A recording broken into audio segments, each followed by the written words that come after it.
CD2. Test 3, Section 1. You will hear a woman talking on the telephone to a man about a car he is selling.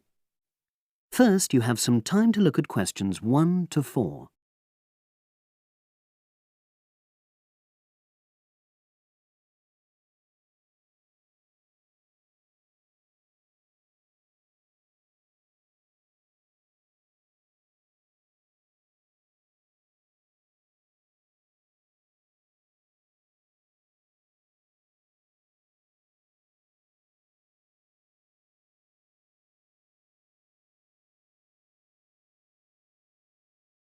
You will see that there is an example which has been done for you. On this occasion only, the conversation relating to this will be played first.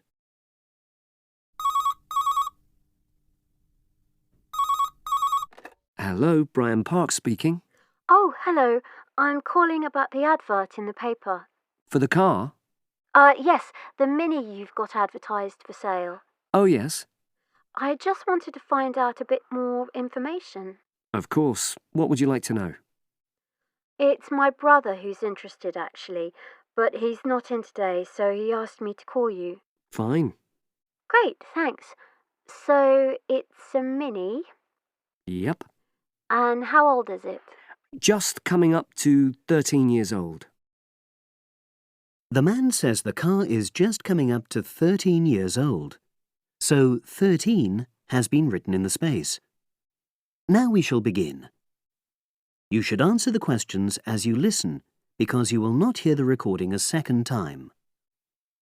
Listen carefully and answer questions 1 to 4.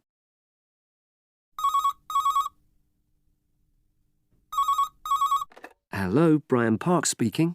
Oh, hello. I'm calling about the advert in the paper. For the car? Yes, the Mini you've got advertised for sale. Oh, yes. I just wanted to find out a bit more information.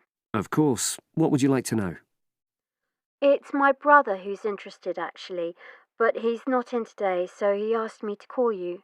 Fine. Great, thanks. So, it's a Mini, Yep. and how old is it? Just coming up to 13 years old. And I seem to remember from the ad that it's grey. That's it. Doesn't show the dirt. Absolutely. Anyway, the colour shouldn't be a problem for Jeff. You know, the important thing is the quality. Yes, of course. And what about mileage? With it being pretty old, it's probably over 100,000? Actually, it's 40,000 less than that. 62,000 on the clock. Great! I remember now. I'm confusing it with another ad I was looking at. Right. Pleasant surprise then. Yeah. Have you been the only owner, or was there a previous one? I'm the second one. Before, it was owned by a teacher who was a very careful driver, didn't have any accidents. Very good. And what about you? What do you tend to use it for? I haven't used it all that much, mostly for shopping. You know the sort of thing. So not much wear and tear. I'll make a note of that. I know Jeff wanted me to check that. Right. Before you hear the rest of the conversation, you have some time to look at questions 5 to 10.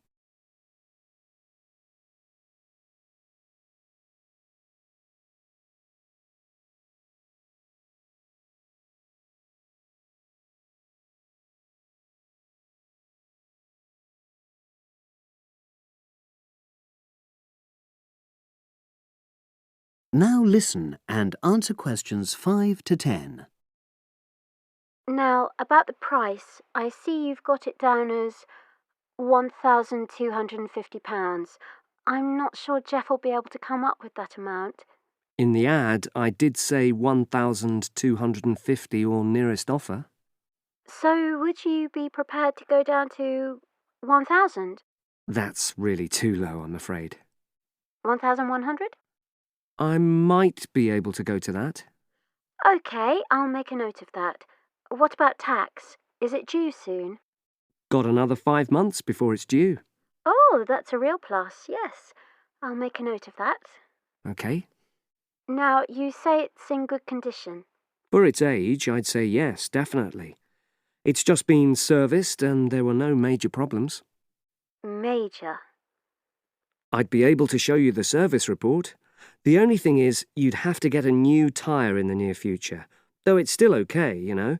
It's certainly absolutely safe at the moment. Okay, fair enough. Yes, I understand. And the garage also mentioned that one headlight could probably do with replacing. They think there's a fault there, you know, intermittent. Well, we'd obviously look at all the documents, but that sounds very straightforward. Of course. I've got all the service documents up to date, and you can look at those. Well, it all sounds pretty good, and I know my brother will be interested, so would it be possible for him to see the car? He's back from his trip tomorrow and away tonight, so how about tomorrow? Tomorrow? Wednesday? I'm afraid that's not possible. I'm out pretty much all day. Well, Thursday then? That'd be fine, yeah. In the morning? Yes, that'd suit me perfectly. Great. Now, you'll need my address. Oh, yes, of course. What is it? It's number 238, 238? London Road. Oh, that's easy enough. Yes, very straightforward.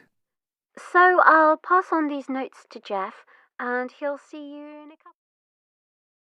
That is the end of section 1. You now have half a minute to check your answers.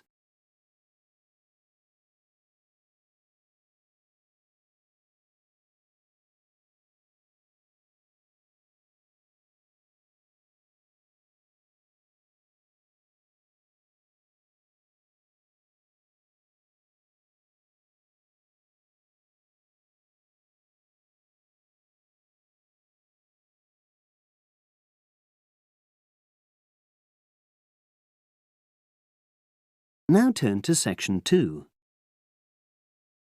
Test 3, section 2. You will hear part of a podcast for visitors to the popular holiday region called the Trelaw Valley. First, you have some time to look at questions 11 to 14.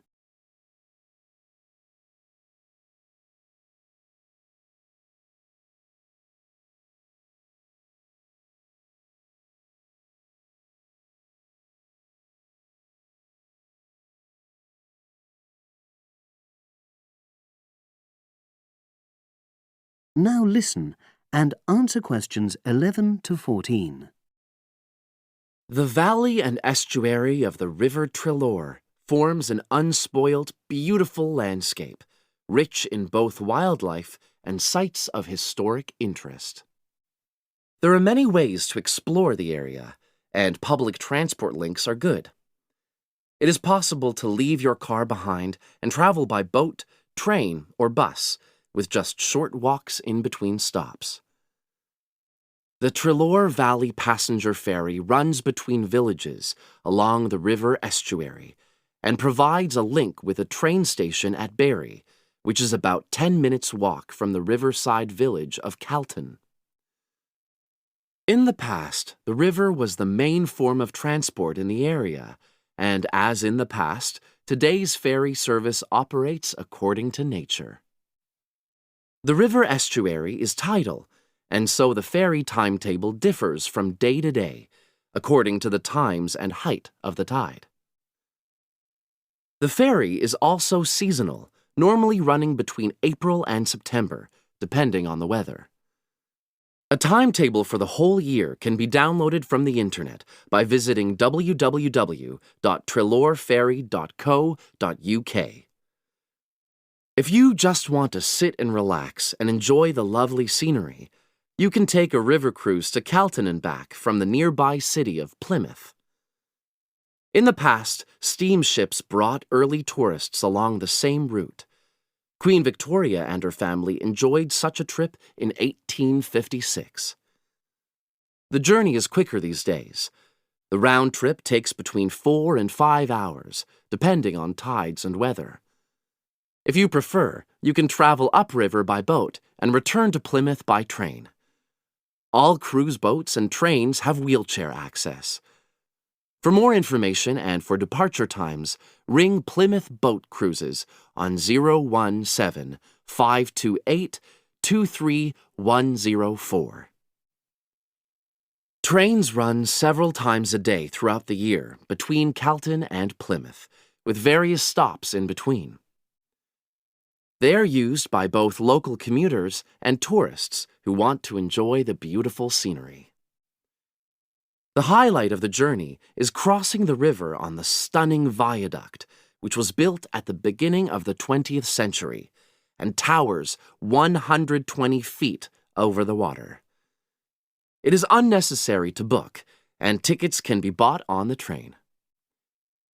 For information about fares and timetables, contact National Rail Enquiries by phone or online.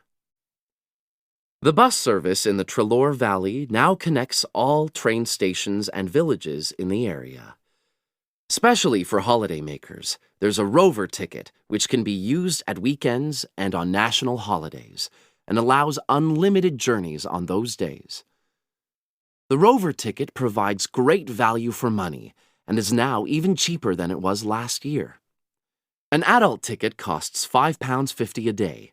Senior citizens can travel for £4.50, and a family ticket for up to 5 people costs just £12.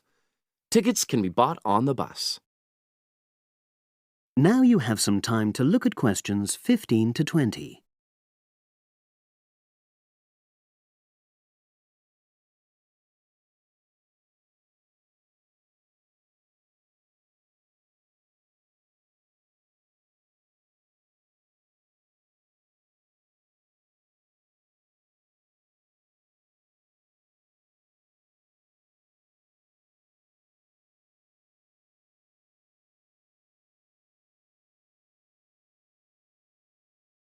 Now listen and answer questions 15 to 20.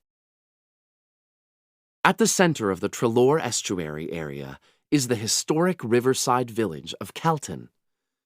The main road comes into the village from the south, and for those of you who are arriving by bus, it turns left just before the bridge and stops in the lay-by on the left-hand side. From there, it's just a short walk to Calton's various attractions. If you're arriving by car, you have to leave it in the main car park. Go over the bridge and take the first turning on the right. Then go on until you come to the end of that road. It's the only place to park in Calton, but there's no charge. If you're interested in local history, there's a museum in Calton with farming, fishing, and household implements from the late 19th century. As you come in from the south, cross the river and go straight on the same road until you reach the end. Also, on the subject of history, you can go and see the old mill, which has recently been renovated and put back into use. Turn left before you come to the bridge, then go straight on and then take the first turning on the right. This leads straight there. If you're interested in arts and crafts, there's a potter's studio where you can watch the artist at work. After crossing the bridge, turn left, and it's the second building on the left. Finally, when you feel in need of refreshments, there's a cafe opposite the old boathouse and a picnic area near the mill. That is the end of section 2. You now have half a minute to check your answers.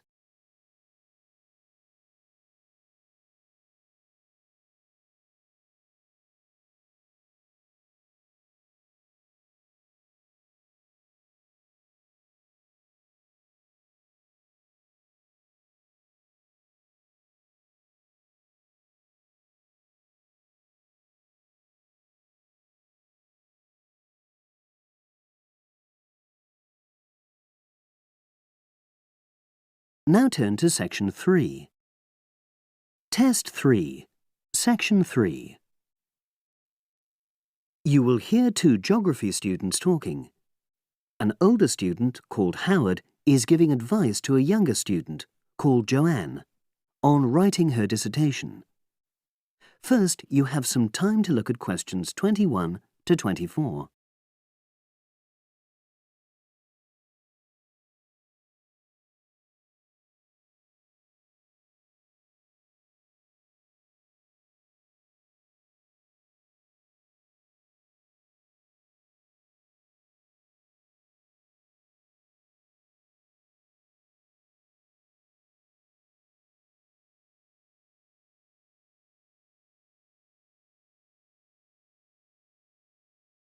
Now listen and answer questions 21 to 24.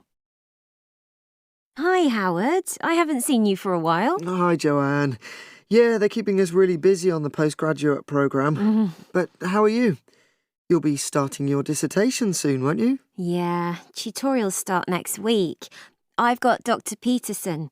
You'll remember it all from last year, of course. It's not something you forget easily. Oh. But seriously, although I didn't expect to enjoy writing my dissertation, and in fact I didn't really find it much fun, I wouldn't have missed the experience. I found it really improved my understanding of the whole degree programme, from the first year on. Right.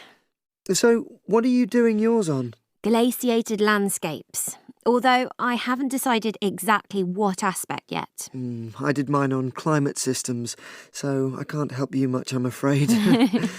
But you'll be fine once you start your tutorials.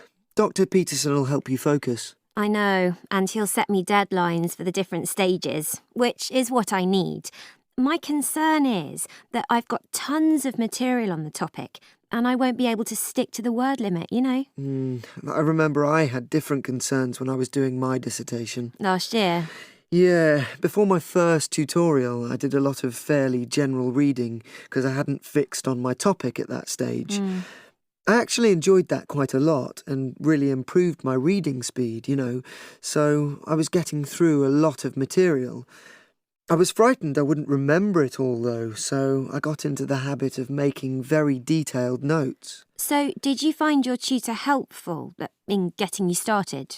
Yeah, we certainly had some interesting discussions, but it's funny, I saw a brilliant programme about climate change, and it was that really fired me up. It was talking about some recent research which seemed to contradict some of the articles I'd been reading. Now you have some time to look at questions 25 to 30.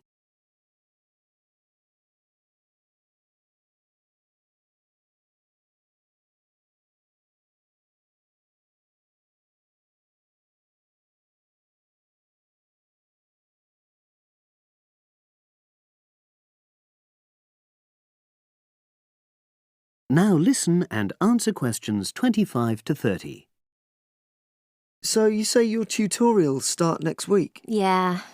Well, the first month's crucial. You've got to meet your tutor and decide on your focus, but don't become too dependent on him. Don't see him every week, only when you want to check something. Right. Once you've got the focus, you've got to get reading. It's helpful to look through the bibliographies for all the course modules relating to your topic, and get hold of any books you think you'll need. I haven't got much money. I mean, get the books from the library, far better. And I suppose I should prepare a detailed outline of the chapters? Yeah, absolutely. But don't feel you have to follow it slavishly. It's meant to be flexible. OK. Now, I'm someone who likes to get writing quickly. I can't just sit and read for a month. Not like me, then. But if that's what suits you, your natural approach, then you really ought to start immediately and write the first chapter. Right. Now, Joanne, about the library, it's worthwhile getting on good terms with the staff. They aren't always helpful with undergraduates. I suppose they focus on postgrads more. Maybe. But show them you're serious about wanting to do good work. And what if I can't find what I need? Well, there's interlibrary loans. Borrowing books from other libraries, but I've heard it isn't all that reliable. You're right, but you probably won't need it anyway. Be positive. The library is likely to have most things you need. And during the dissertation writing period, you can take out 15 instead of the usual 10 books. Should I look at previous year's dissertations? You can do. But I won't know which are the good ones. The library only keeps the best, and the staff can advise you. Are they willing to do that? Oh, yeah. And I'm worried about getting journal articles from the electronic library. Well, have you tried to find any yet? No. Well, you should. It's really straightforward.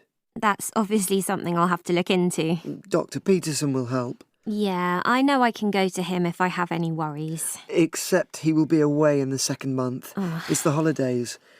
You should ask him what to do while he's away. Gosh, yeah. But I suppose I can get a lot of support from course mates.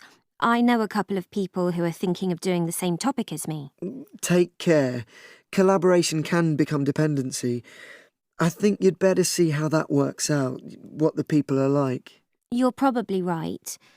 About other reading, I suppose Dr. Peterson will recommend plenty of good articles to get me started. One thing I'd find out is what his attitude is to internet sources. Surely not in this day and age. I'd better get that sorted out right at the beginning. I would if I were you. And I've also got some questions about the research sections. How much time I should spend explaining the process? Well, I think that's up to you. You can see how it develops as you're writing. OK.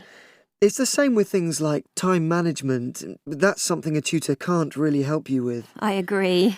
So, is there anything else you need me to go over? That is the end of section 3. You now have half a minute to check your answers.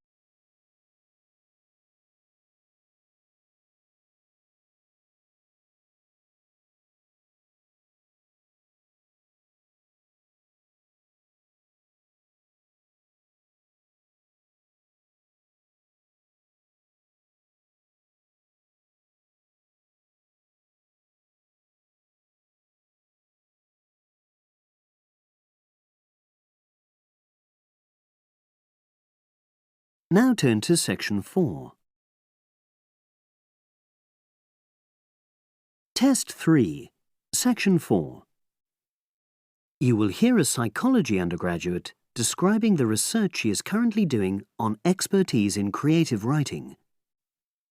First, you have some time to look at questions 31 to 40.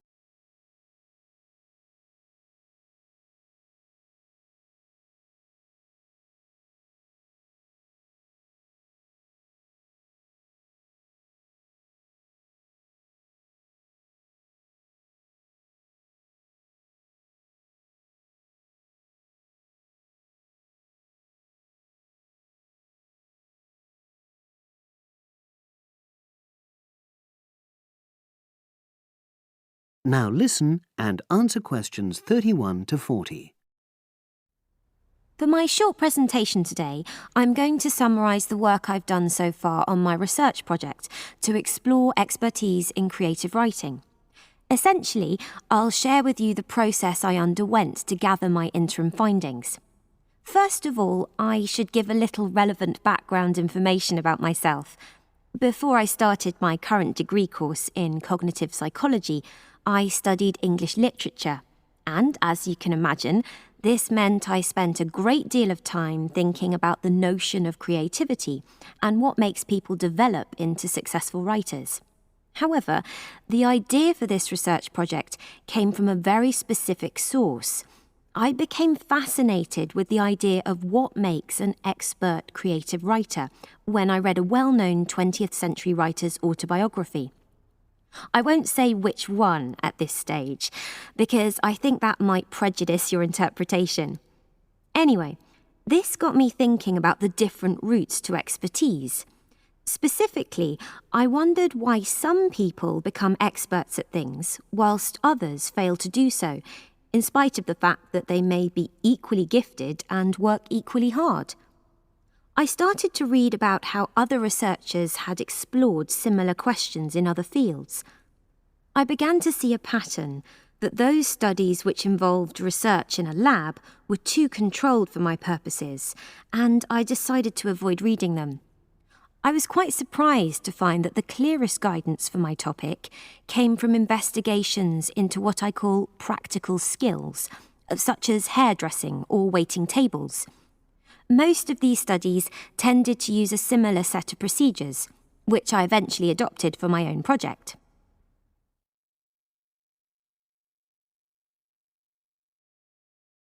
I'll now explain what these procedures were. I decided to compare what inexperienced writers do with what experienced writers do. In order to investigate this, I looked for 4 people whom I regarded as real novices in this field, which proved easy, perhaps unsurprisingly. It proved much harder to locate people with suitably extensive experience who were willing to take part in my study. I asked the first four to do a set writing task and, as they wrote, to talk into a tape recorder, a technique known as think aloud. This was in order to get experimental data. Whilst they were doing this, a research assistant recorded them using video. I thought it might be helpful for me in my transcriptions later on.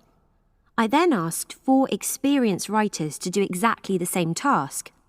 After this, I made a comparison between the 2 sets of data, and this helped me to produce a framework for analysis. In particular, I identified 5 major stages which all creative writers seem to go through when generating this genre of text. I think it was fairly effective, but still needs some work, so I intend to tighten this up later for use with subsequent datasets. I then wanted to see whether experienced writers were actually producing the better pieces of writing. So I asked an editor, an expert in reviewing creative writing, to decide which were the best pieces of writing. This person put the 8 pieces of work in order of quality, in rank order, and using his evaluations, I was then able to work out which sequence of the 5 stages seemed to lead to the best quality writing. Now, my findings are by no means conclusive at this point. I still have a long way to go, but if any of you have any questions, I'd be happy to answer them and go. That is the end of section 4. You now have half a minute to check your answers.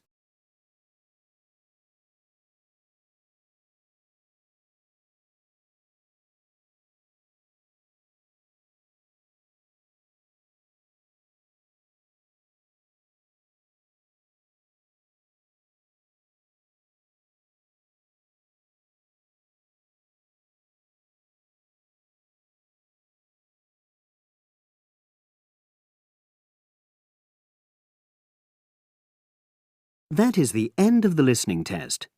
You now have 10 minutes to transfer your answers to the separate answer sheet.